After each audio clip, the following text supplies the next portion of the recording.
Ladies and gentlemen, it is our last show of the year, Svitlana's smart moves. There have been some smart moves in 2023. And thank you everybody for watching, and thank you for hosting this, Svitlana. So what are we looking at like in review of 2023? Yeah, exactly. Today's show is going to be about the best tactics of 2023.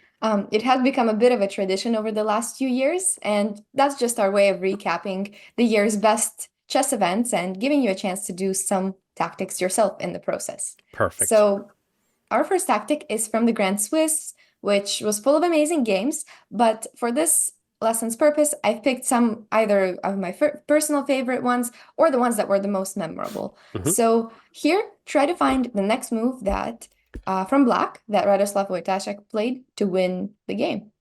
Yeah, and for you at home, it's tactic time. It's the best of 2023. It's a nice little review. So take your time, take a look at the games there, of course, in the article as always. They're just the position of the games. So, but you can try to figure out the tactics yourself. Okay, here we go. The queen is on d4, attacking the rook on c5 and the knight on f6. Oh, what a pity. What can we do about this? What could we do? I thought of e5, but it doesn't really help. I don't know why I thought about that, but there is nothing really helping. I think we cannot give any checks. We cannot even... Well, there's one piece we can take, which is e2. Well, that's not... All of this doesn't really help. So it has to be something really special here. I also don't think we can checkmate. I think we can just win a piece, or yeah, I guess we just win a piece. But how do we do this? So one thought would be, let me just think for, I'm talking this through. Queen a1. Now, if the rook takes, we take with our rook, check, then the bishop has to protect on f1, and then our rook could go to c1. So you're looking at this one? Yes. But I Well, doubt I'll tell you right away, you got the first half of it. For You got real? the first half Wow. of it. So Queen A1 is actually the move. Unbelievable. So anybody who got it, that's already a really good start. To I'm me, this stunned. is just an amazing move. But of course, we have to first check what happens if White is actually going to accept that queen sacrifice. But so you got the first part, but it's still not over because the next move was what made the position winning, and it was a pretty shocking move. So try to find I it. think I see it now. I just have to see if we can get away with it, but it should be, as I mentioned in the very beginning, funnily enough, it's e5, right? Yeah, exactly. Yeah, So funny. the first two moves are the first move that came to mind for you was rook to c1, which is really tempting, and I think that's the first move that would come to mind for anybody. But the thing is, after white captures and we take back the bishop, we're actually not really up No. by much, and there's no more mate, so white would actually be winning here. But with this amazing move, e5, so imagine black just sacrificed the queen, and now sacrifice another rook. Yeah. But of course, we all did this e5 move with the purpose of bishop to h3, and there's no defense against the mate. So I guess if you know this mate formation, then it's a little easier to actually get to this conclusion. So one True. last thing that white can do is just to maybe protect the h3 square, but then we can safely play our rook to c1 because now we're going to win that piece without really any worries. And we can even maybe we can do a lot of things. We can even protect our piece so that we then safely capture the bishop. And now there's more than enough material and the king is still in danger. So we even have some mating threats. Yeah. So this one is winning. And after queen a1, so white cannot take the queen, but that was kind of the main thing in the position. But what happens if white does frees up some space for the king? How do we continue here? Yes, that's a good question. So we have to probably try to deflect the rook on b2 somehow. Ooh, Is that is, yeah, it is not that. Oh, why are you It's making those simple. moves, Svitlana? This is out of a sudden, it's a completely new game. I don't see it immediately. No, but I think you're making it more complicated than it is because remember, we are up a piece temporarily Yeah. from that. So white expected to win it back. So now if we just make any move that protects or that attacks us back, then it's going to be just winning. Rook c1. Yeah, rook c1 I think is the simplest one and the move that we mentioned before. And we remove the rook from the attack, and then we're going to be up a knight at the end of all of this. There was also one move that I kind of liked. It was queen to a7. So you see, like it's making use of that f3 nice. move and just being sneaky that the queen can't capture because of rook c1. That is nice indeed. Yeah. Cool. But yeah, so queen a1 to me, that was one of the impressive moves of the year by it was by Radoslav Vojtašek, and the game actually ended in a couple of more moves where white just went back with the queen, defended everything for now, and actually was just down a piece because he couldn't win back that knight on f6, which he was expected to win when he played queen to d4. So the rest of the game wasn't really anything special, but just the extra piece consolidated, and that was the end of the game. So good job to anybody who got this one. I think it was still pretty complicated, but once you see queen a1, I think you can already tell that it's one of those moves that is just beautiful, but somehow works out for black for the attacking some side. of the tactical rules which you could just see is that there's so many diagonals and so many collected lines and horizontally and diagonally that it just like feels like there has to be something. This is why it feels easier to find this move out of a sudden, although it seems so complicated. Okay, black took on h5. This one is going to be played for white, and this one comes from the European Team Championships, which was also filled with great games, but this one particularly caught my attention because I thought it was really unique. So try to find the best continuation for white here. There's only one way to win once again. Yes, and I remember this because, of course, Stavrola, such a nice, lovely person. I had a VIP Blitz tournament on our Play Chess servers not long ago, and she just rocked the house. She was so dominating against, like, there were some players with 2000, 2100 rating. So after that, I was checking out some of her games, and this was shortly after, the European Women's Team Championship. I do not remember the tactic anymore, but I remember that it was like, what on earth just happened? It was like something absolutely unbelievable. And so now we have to find the unbelievable somehow. I think to not give away everything, but there was at least a queen sacrifice. Oh yeah, I think I remember some. Yeah. There was something. There was something. So there is this mate pattern for you at home, of course, when the knight goes to e7. It will, then the king cannot, the H file is vulnerable for black. How did this go? I think it was, you know what? I think it was queen g3. You got it. At first glance, it might actually seem like an accidental blunder.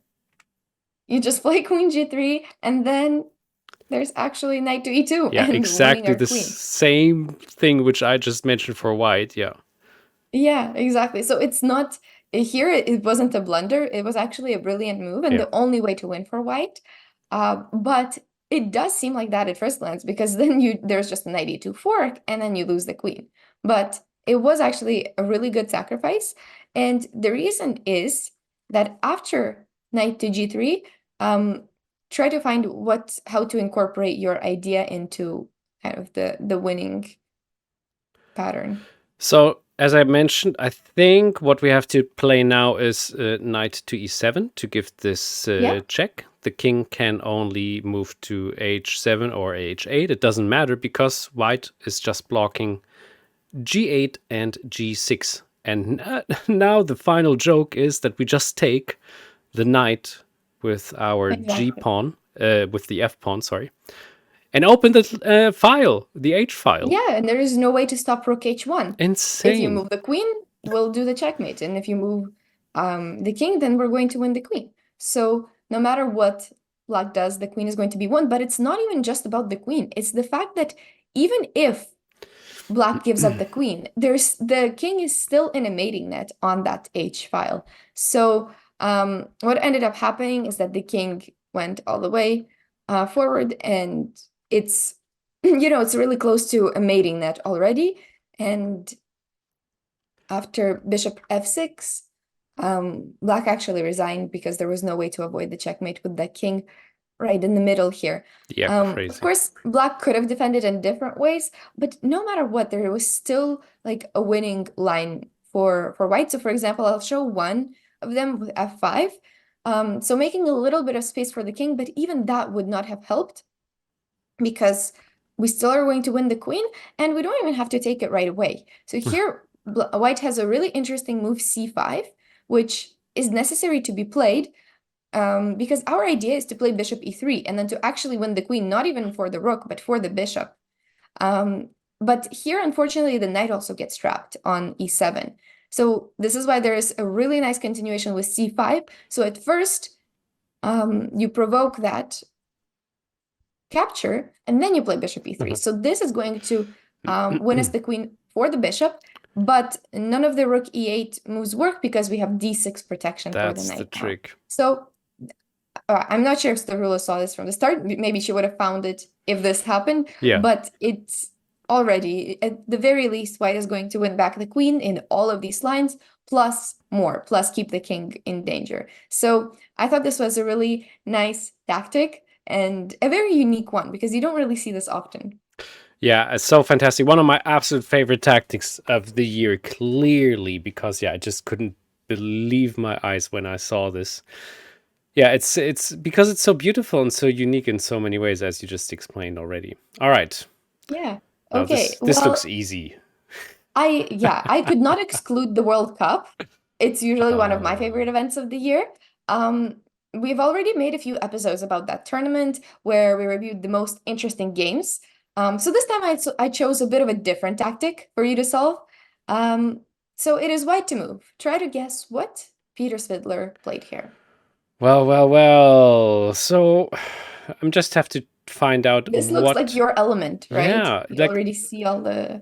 I mean, I just have to calculate why taking on g6 is not working. So taking on g6, we take back, then we take on e7, the queen takes back, then we give a check with the rook on g6. The king goes to, well, it has to go to h8. Well, there's h8, there's also f7. Oh, there is. Well, that cannot work. But Why not? how? Wait a second. It does work. I know But you this. just need Isn't to this? find the whole continuation. That's kind of the hard aspect of this tactic, is to see the whole thing from the start. I Although read. maybe it's not even necessary. Maybe you just play bishop g6 and then you Yes, figure it out. I remember this. But I remember this very well because it was in the ChessBase magazine. In the latest issue, okay. yes. And Peter Svidler is actually, how funny, what a nice coincidence. He's talking about this exact game against Van Forest, and there was a chance for a draw. And I looked at this game in this position, and Peter Svidler wrote, and it's over. And I'm like, but Why? why is it over? What is happening here?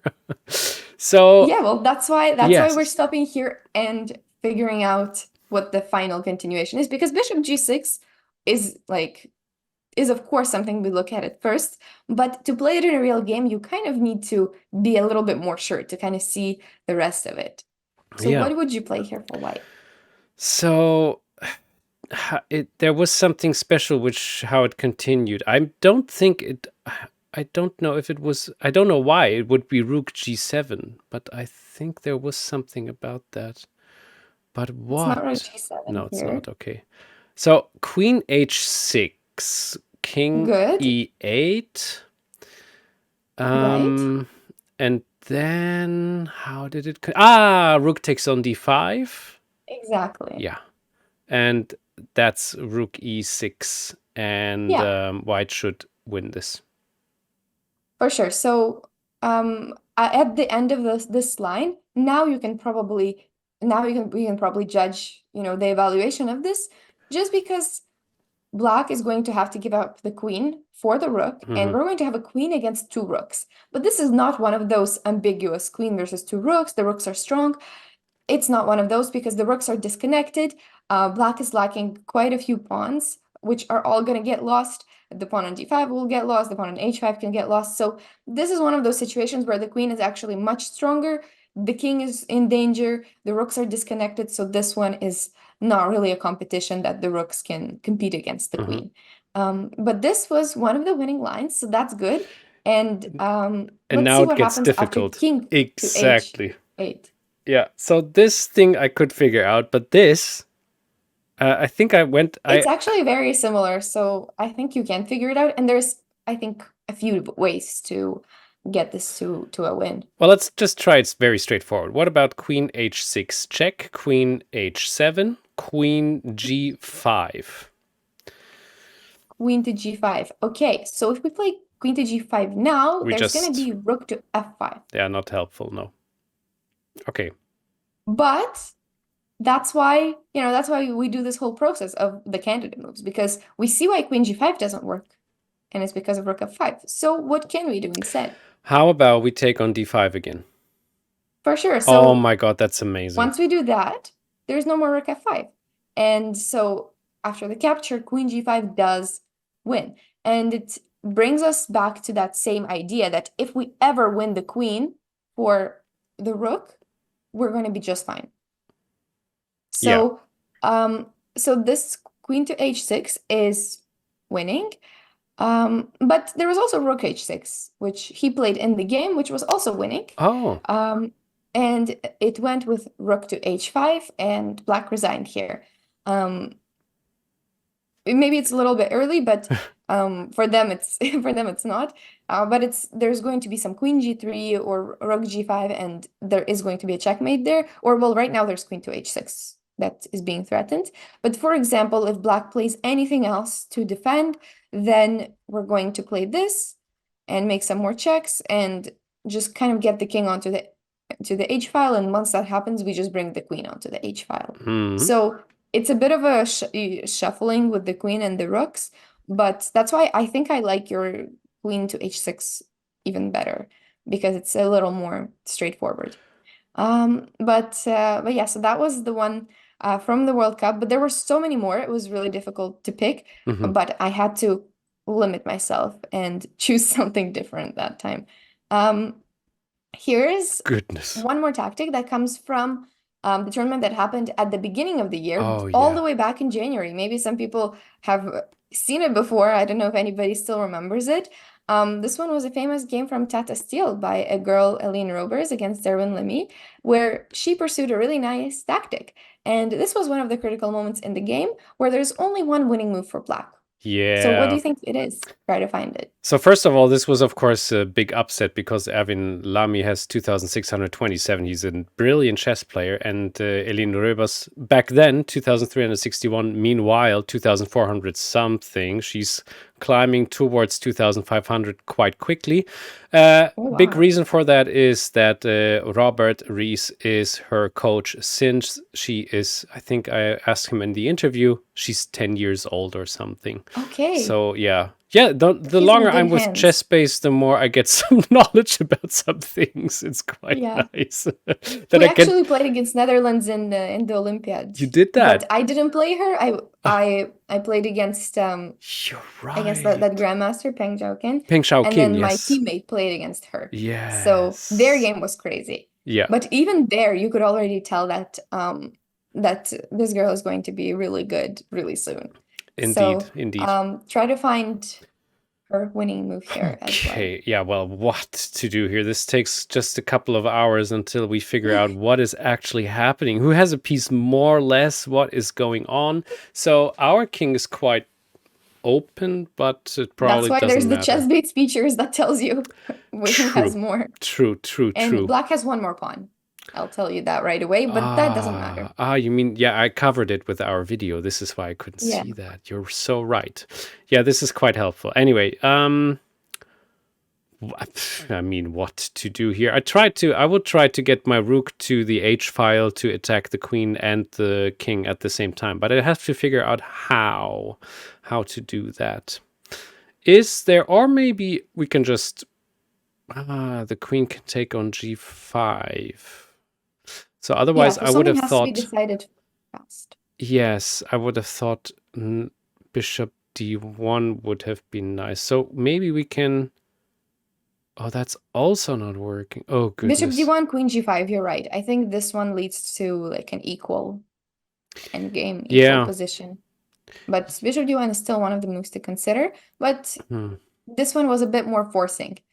Maybe you're looking for something special, but here it's just like kind of the start of the tactic.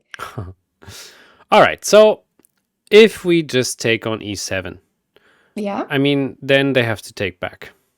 yeah. And that looks already better for white Mhm. because we have a couple of more options. And yeah, it is quite interesting if we can take on F6 with the We pawn. can.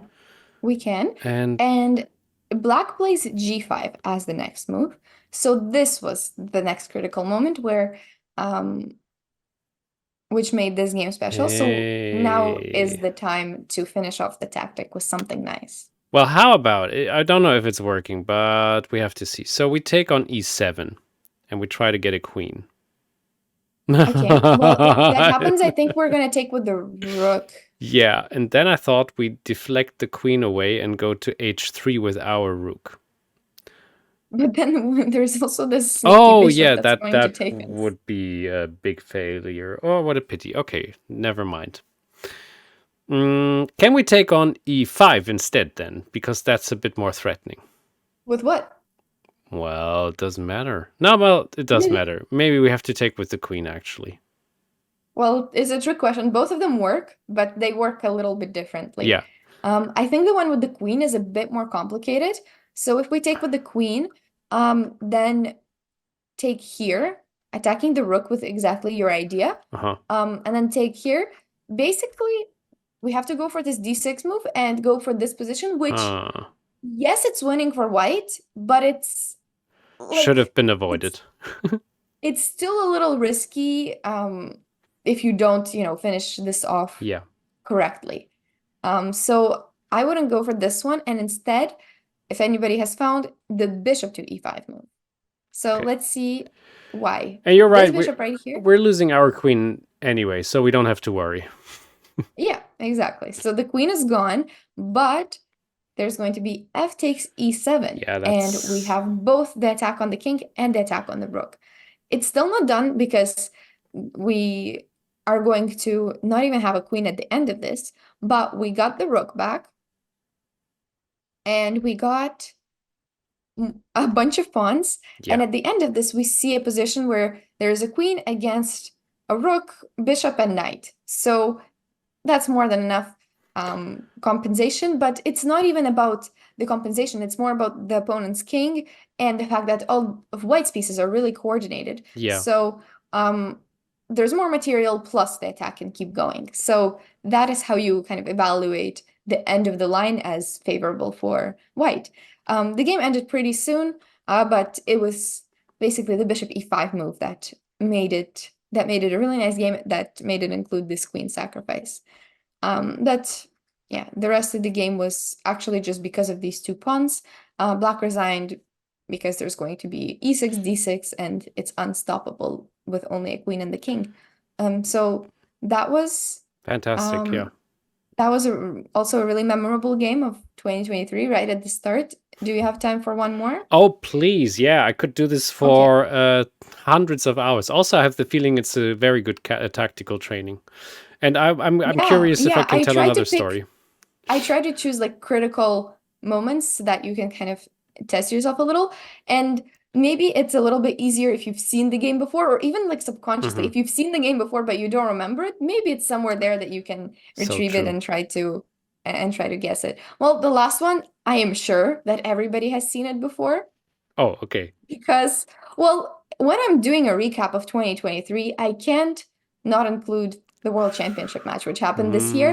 So Mm. I'd like to finish off with one of my favorite games from the World Championship match Hmm. between Ding and Nepo, which was a very significant part of the chess calendar in 2023.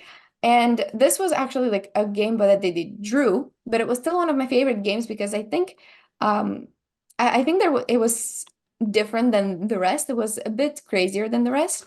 Um, but the tactic here that I want to show you is that in this game, Ding had some winning chances, but he missed them. So that's why I want you to try to find them in a tactic if you don't remember this or if you want to try to figure it out.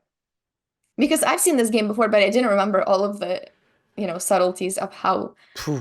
this win could have happened. So it was a Nimzo, and here it was this game. I included the opening just for context. We're not going to go over the whole game, but do you remember this one? No, No? no, Really? no. This was one of my favorite games. This one was round 8. Um, so there was this temporary sacrifice of the bishop here on g5, I was hoping. which was all theory. Maybe they knew this, and it was temporary though because Ding got got the piece Mhm. back. And there was one critical moment that I'll get to that was right here on move 26. So Aha. try to find the continuation that Ding missed that could have been a win for him as white. Oh boy, oh boy. Okay, so here we are. What could it be? Well, it cannot be the obvious queen takes e5 check, I guess. The Well, king if would queen takes e5 check, then there's king going to yeah. g8, and everything is fine, but there's not really this decisive No. advantage. So how about instead? I mean, we cannot also take on a8. The pawn isn't quick enough. It's not working. But oh, there's a tactic. But don't feel bad because Ding missed it. So so that So means yeah, there's something the difficult to it. world champion, if I may say so, missed it.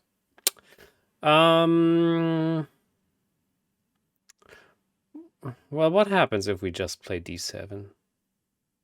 That's exactly what he played in the game. Oh, And it was not the best, like it wasn't the quickest way to continue, but d7 still leaves some winning chances for white. So it's still like it still maintains okay. that pressure, but there was one move that was way better than all the rest. I have a plan now. How about we're really building up a threat with bishop g2? Because when we're giving check on e5, then we can take the rook. That's good. It has to be good. Okay, but if we play bishop g2, then I guess he's going to play rook d8. Damn it. How did he notice? How did he Okay. notice? Yeah. No. Oof. I do not recall this. For you at home, do you remember this game? Have you found the I'll tactic? give you a hint of Okay, what this tactic let's is see. about. So it's about making all of the pieces join the attack. So can we make this Okay. rook join? Well, we could go to d3 and then to... I don't know. How? we could go to... Yeah, we could still go to d3 and then to h3. Okay. Does this help?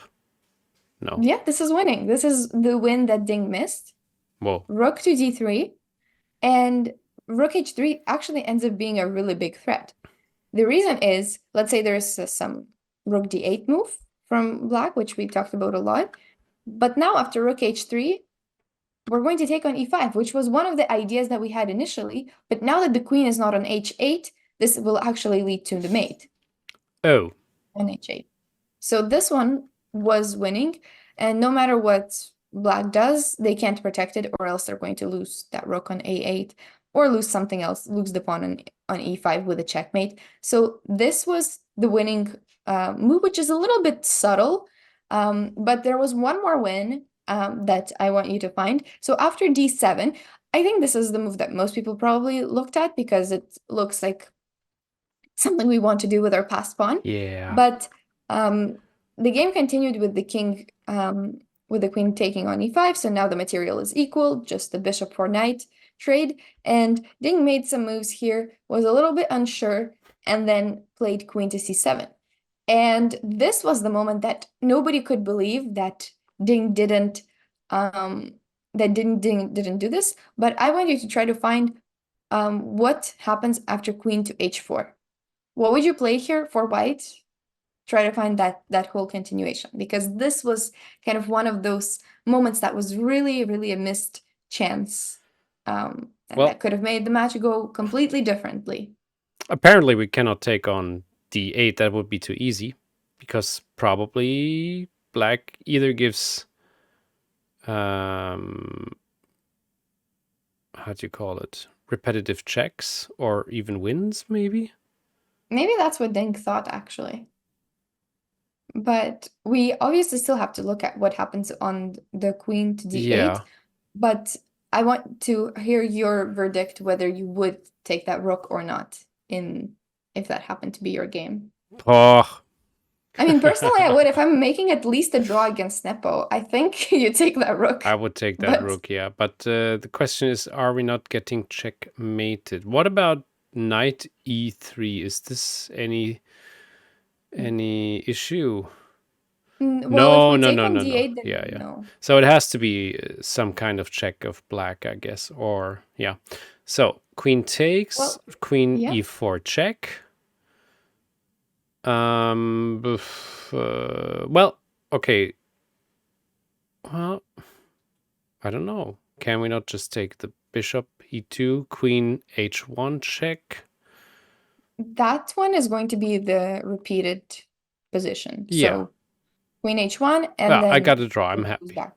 Yeah, we're happy with the draw. No, but we obviously have to try to win. So the other options are king to d1, but this one is also the perpetual Repetitive check. draw, yeah. So we Perpetual have check to this go for the third option. Well, rook e2 doesn't really look like, but you can escape. You're telling me you can escape? Queen here, king up, forced. And now what? King d3? Yeah, king Oh, d3. goodness. Well, we have to try for the escape. Queen b1. Rook c2. Yeah. Now, Queen f1 let's say check. queen f1. King e4. King e4 was not it. Ah, king d2, and then we're going around the rook. Yeah, king e4. I forget why that's not it, but maybe there's some queen. Queen h1. Maybe some queen c4. Oh, okay. Maybe some queen c4. But king d2 exactly is exactly it, because we're going around the rook and hiding in that spot, and of course this is winning. And there's one more. Queen to d1. Maybe this is what he missed, actually. Okay, so rook d2. So if we go rook d2, then we're actually repeating the position with queen to d1. Oh, goodness. So it is king e4, queen takes rook, and then bishop d3? Are you so telling he had to me? see all the way until here to actually be able to conclude that this is winning. And even then, there's even one more check. But we go king e5. Doesn't matter. We can just, move there. Wow. And go all the way to the other side of the board with the king. So Queen to d8, maybe I kind of gave it away a little, but queen to d8 was actually the winning line, and this was the moment where nobody could believe that he didn't take it. That I guess this was kind of the line that made him stop Yeah. um calculating this, and maybe he just, sometimes you trust the opponent a little bit, that you're like, okay, they wouldn't give the rook for nothing. But this was actually one of those moments where he could have just taken the rook and just won the game straight up like that. In the actual game, he went king to d1, which was a mistake. And after that, he didn't really have any chances for a win. And this particular game ended in a draw. But it was still one of my most memorable games for me, that even though it was a draw, it included like an interesting opening. It included this a few missed chances, and well, this one ended in a draw, but the rest we all know. We all know how it ended. Yeah, So those were my tactics for today as a way of recapping 2023 that was filled with a lot of great games and great tactics. indeed. So I wish everybody happy holidays and happy new year, and I'm looking forward to 2024. Absolutely the same here. We will see each other soon enough again. Thanks for watching. Bye bye.